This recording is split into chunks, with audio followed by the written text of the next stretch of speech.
What if the only way to survive was to bring your past regrets, your missed opportunities, and your entirely different selves to life? And what if these versions of you hated each other? That's The Alters, and it's far more than just another survival game. Good day to you, my friends, I'm Kenator, and welcome to my review of The Alters. And in my reviews I try to keep spoilers to an absolute minimum, and give you my honest thoughts, both good and bad. Big thanks to the devs for providing this game key for the review. Blending together a life or death scenario, base building, resource management, all while dealing with the needs of the people working with you and trying not to rile them up while making morally questionable choices just to keep everyone alive. Well, this could be the description to 11-bit Studios' hit game Frostpunk. Did 11-bit just reuse the same formula just to make a new game? Or are they just so damn good at what they do? Now, while The Alters is fundamentally a very different beast from Frostpunk, its 11-bit DNA is absolutely unmistakable.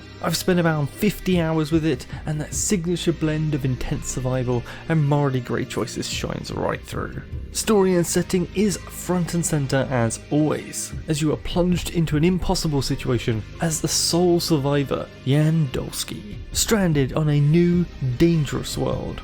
Now, this whole game could have been played out with you finding other lost survivors, but that would be nowhere near as interesting as what they've actually done. Instead, you are going to have to not only clone yourself, which thanks to this planet's unique resource called Rapidium only takes a day to grow a fully mature adult, but these clones, these alters, they won't be you. Instead, you will choose one of several pivotal moments in your life and change it. A new route that could have happened in your life now leads to new places, new relationships, and, importantly for your survival, new careers. It's a thought-provoking proposition that will have you thinking about your life choices quicker than you can say The Alters. And while they may look similar, these characters are every bit different people as they are the same, with different amounts of shared memories, where one Jan's past shame could be another's source of strength. Understanding your own history and theirs is crucial. You'll be befriending them, offering them encouragement, or even just helping them come to terms with the fact their entire life never actually happened. Just imagine the trauma, knowing you have no home to return to, despite all your memories telling you otherwise. To say some of these interactions got a little heavy is an understatement. But that's precisely what makes this game so compelling. The story has real stakes to it, from multiple angles, and I genuinely felt that my choices profoundly mattered. Each alter has their own story path to unravel, which can sometimes present as a binary yes or no option to solve, but will surprisingly have more options and ways to go around solving and or failing to dramatic effect. The planet itself felt part alien yet part magical in a way to me, filled with strangeness, wonder and mystery in equal measure. And part of that strangeness is the base itself. This colossal monowheel looks like it could go almost anywhere with its size, which is good because you'll have to outrun the deadly radiation that will come after the sunrise of one of the 3 stars in this unique planetary system. And here's where more of that 11-bit DNA shows up, with limited space for your base, feeling like you need everything yet can afford very little. The Alters, however, forgoes splitting up its circle into wedge shapes a la Frostpunk for a more traditional box grid, which takes a leaf out of XCOM's base design, but also makes it explorable. As your base grows, so can the wheel, but you're gonna have to work for it.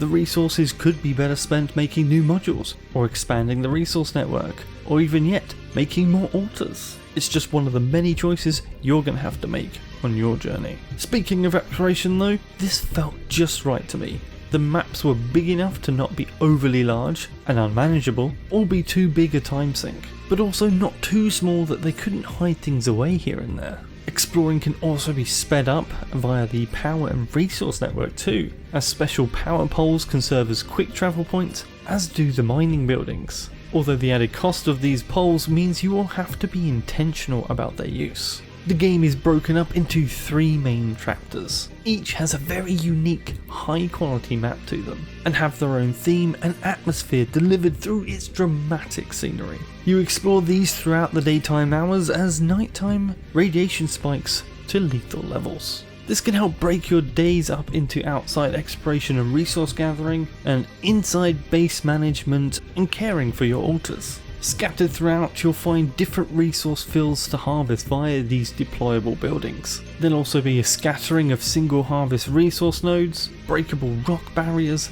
and a whole lot of ever increasing weirdness with mysterious radioactive anomalies. To get at these resources though, you're going to have to put down a power line network from your base out to the mining buildings themselves, which you can either use manually or assign an alter to work on it during the day. Manual usage won't have you sitting around for 15 minutes at a time either, as time is sped up to blast through the hours in mere seconds. The alters have quite a few tasks they can do throughout the day, from growing and cooking food, maintaining the base, manufacturing consumables, researching and more depending on what structures you unlock and build, as well as if the alter can or can't use them. And just like good old Frostpunk, you can also choose to work them overtime, with increased work hours if you really need to, or automatically if one of the game's storms is wreaking havoc with your base for a day or two. Everyone gets all hands on deck. Managing your alters' moods will be quite key, as overworking them too much and they will become miserable and rebellious. And eventually, you could even lose the game this way. Adding to all the other problems pitted against you, I found the game kept a variable but steady pressure on me to keep progressing, either through overlapping mission or character objectives, or the deadly slowly rising sun that you have to outrun to stay alive. How much this pressure feels on you is purely an individual thing for your playthrough. With how you play, how many alters you make, which alters you make, will make every playthrough unique, and that's absolutely fantastic for replayability. I did 2 run-throughs with different choices and the outcomes were incredibly different. Again, similar to playing Frostpunk the first few times, while you can get better overall with more experience, you can also do it in very different ways, and it's the exact same with the alters. And it's this delicate balance of all these elements that 11-bit absolutely nails. It's tough, at times very much so, but it never feels unbeatable and it doesn't feel unfair. It's also extremely forgiving. Thanks to its daily autosaves, even if you make a critical mistake or misclick an option, you can easily restart the day without losing too much progress. The game has plenty of trade-offs for you to make throughout, the research tree primarily out of all of them. There are trees to focus on resources, or base upgrades, or exploration upgrades, and some of these upgrades will require a very limited resource too, just to add some extra choice to make to your research. Now I have a lot of thoughts on the story and the events that I witnessed in it, as well as the meaning behind the whole thing, but I won't go into it here. As I've said, no spoilers. What I will say though is the central theme for me revolved around knowing yourself and having conviction in your choices through life. But trust me, when the credits roll, you will have the complete opposite in mind. You will want to know all the what ifs and the changes that could happen in the story if you did X or Y differently. If you didn't get that troublesome alter and you pick someone else instead, how would everything change? And change it does, and it's even more fun the second time round. And I absolutely have to talk about the voice talent, and it really does bring the whole thing together. 11-bit Studios went the extra mile to really drive home that the alters are all distinct individuals, despite being versions of the same person. So they brought in the incredibly talented Alex Jordan, who voiced not one, but all versions of Jan Dolski. And honestly, if I hadn't told you this, you probably wouldn't know until you hit the credits. He really delivers in providing a range of unique voices to the Jans, and each with their own emotional depth to them. You don't just hear a clone, you hear a man with regrets, or rage, or hope.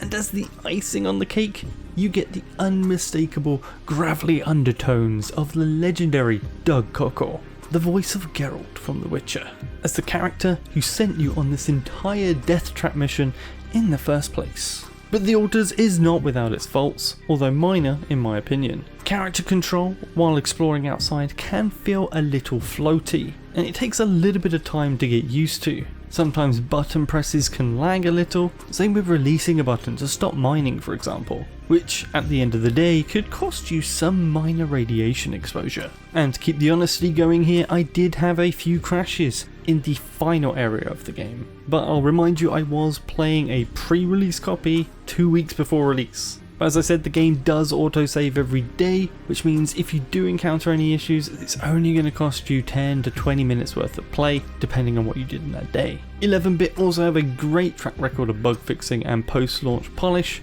so I don't expect problems to be widespread at all or last very long. And they have probably done a whole load of work in the extra 2 weeks they've had since I started playing and the release. So I'm not worried about this at all. Otherwise, performance seemed pretty stable to me. I didn't notice any frame drops or fluctuating frames during play. I got the performance I absolutely expected to get from my level of system. So no complaints there at all. When it comes to recommendation, I absolutely 100% think everyone should give this game a go. Sci-fi fan or not, because it's not just a great game, it's a rare one, the kind that makes you think long after the credits roll. This game will take you on an absolutely crazy journey that feels way more personal than similar themes delivered while playing Frostpunk. With its stellar story and engaging gameplay, The Alters has quickly become one of my favourite games played in the last few years. So please do give it a go, you absolutely won't regret it. Then you can join me in playing again for a second or third time. Now if you found this honest review helpful or informative, I'd appreciate a like, and if you want to see more sci-fi gaming reviews and content, please do subscribe for more, and I'll do my best to answer any questions you have in the comments. And I'll see you guys in the next one. Kenator, out.